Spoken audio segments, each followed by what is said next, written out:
Hi everyone, my name is Omwali. Today what I want to talk to you is about 3D modeling and printing, an exciting new technology for students, educators, and consumers alike. Here we have a 3D printer from Germany. This model works by taking a spool of plastic, heating it up to its melting point, and then basically creating the shape that we've modeled using our CAD software. In our studios we use Tinkercad, but you can really use any design software that you want.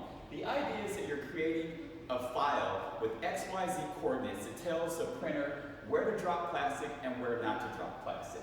These units are very convenient in terms of being able to build pretty sizable structures like this pair of die here.